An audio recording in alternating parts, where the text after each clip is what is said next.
బుడమేరు విజయవాడపై విశ్వరూపం ప్రదర్శించింది. విజయవాడ ప్రజలకు ప్రళయాన్ని పరిచయం చేసింది. బుడమేరు దెబ్బకు నగరం ఉక్కిరిబిక్కిరైంది. చాలా ప్రాంతాలు ఇంకా వరద గుప్పిట్లోనే అల్లాడిపోతున్నాయి. పలు ప్రాంతాలు ఇప్పుడిప్పుడు ఊపిరి పీల్చుకుంటున్నాయి. నీటి మట్టం కొద్దిగా తగ్గడంతో వరద బాధితులు పెద్ద సంఖ్యలో బయటకొచ్చారు. వారంతా ఇతర ప్రాంతాల్లోని బంధువుల ఇళ్లకు వెళ్తున్నారు. బుడమేరు వరదలతో సగానికి పైగా విజయవాడ నగరం నీటిలో మునిగిపోయింది. సింగనగర్, రామకృష్ణాపురం, నందమూరి నగర్, విజయవాడ వన్ టౌన్, కృష్ణలంక, ఇబ్రహీంపట్నం ఇలా చాలా ప్రాంతాలని బుడమేరు వరద చుట్టుముట్టింది. నగరంలోని గల్లీలను చెరువులను చేసేసింది. పొలాల్లోంచి జాలువారే అదనపు నీటిని తరలించి కొల్లేరులో కలిపే ఈ వాగు విజయవాడకు తట్టుకోలేని ముప్పు తెచ్చిపెట్టింది. అసలు బుడమేరుతో విజయవాడకు ఈ లెవెల్లో ప్రమాదం పొంచి ఉందా? వారలు ఇంకా డోస్ పెంచితే విజయవాడ ఏమైపోవాలి? అక్కడి ప్రజల పరిస్థితి ఏంటి? ఇప్పుడు ఇవే ప్రశ్నలు అందరినీ వేధిస్తున్నాయి.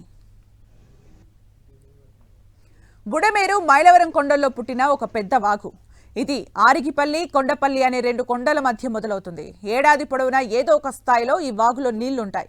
కృష్ణా, గోదావరి పరివాహక ప్రాంతాల మధ్య విస్తరించి ఉన్న అతిపెద్ద మంచునీటి సరస్సు కొల్లేరుకు నీటిని సరఫరా చేసే వాగుల్లో బుడమేరు ఒకటి. సాధారణంగా బుడమేరులో ఏటా గరిష్టంగా 10,000 నుంచి 11,000 క్యూసెక్కుల వరకు నీరు ప్రవహిస్తూ ఉంటుంది. కానీ ఇప్పుడు ఒక్కసారిగా 45,000 క్యూసెక్కుల వరద వచ్చింది. ఆదివారం తెల్లవారేసరికి ఈ వరదలు లోతట్టు ప్రాంతాల్ని టచ్ చేశాయి. నెమ్మదిగా బుడమేరు పరివాహక ప్రాంతాల్లోని కాలనీలను చుట్టుముట్టాయి. సింగనగర్, జక్కంపూడి కాలనీ, రాజరాజేశ్వరిపేటనున్న అరుణోదయ కాలనీలను పూర్తిగా జలమయం చేశాయి. గంటలు గడిచే కొద్దీ గండం సుడిగుండం చుట్టుముట్టింది. ఒక్కో అడుగు పెరుగుతూ మెల్లగా 5-6 అడుగులకు పెరిగి ఇళ్లలోకి చేరింది. ప్రజలు ఈ వరద ఎక్కడిదని చూసేలోపే సర్వం గంగపాలైంది. 2005లో భారీ వరదలు వచ్చాయి. దాంతో బుడమేరు నది పొడవునా ఒక రిటైనింగ్ వాల్ నిర్మించాలని ఇరిగేషన్ శాఖ సూచించింది.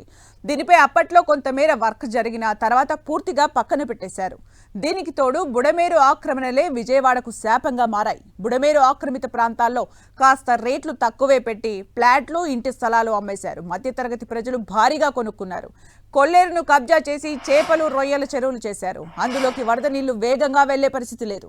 బుడమేరు చుట్టూ ఆక్రమణలు, కొల్లేరు ముఖద్వారంలో చేపల చెరువులు వెరసి విజయవాడకు ఇంత ముప్పు తెచ్చిపెట్టాయని ఆరోపణలు వినిపిస్తున్నాయి.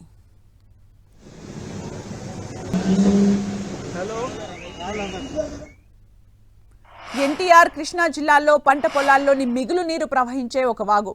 ఖమ్మం జిల్లాలో పుట్టిన ఈ వాగు మైలవరం నియోజకవర్గంలో ఎన్టీఆర్ జిల్లాలోకి ప్రవేశిస్తుంది. రెడ్డిగూడెం, మైలవరం, జీ కొండూరు మండలాల్లోని పులివాగు, భీంవాగు, లోయవాగును కలుపుకొని ముందుకు సాగుతుంది. విసన్నపేట, తిరువూరు నుంచి వచ్చే కొన్ని ఏరులు కూడా దీనిలో కలుస్తాయి.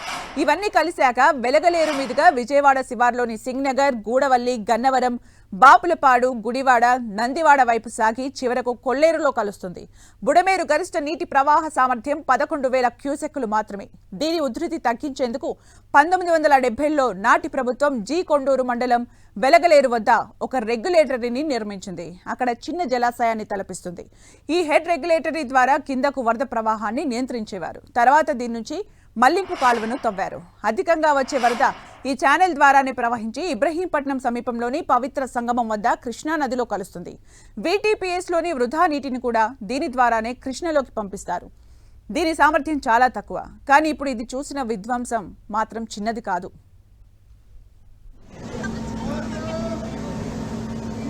ఎక్కడ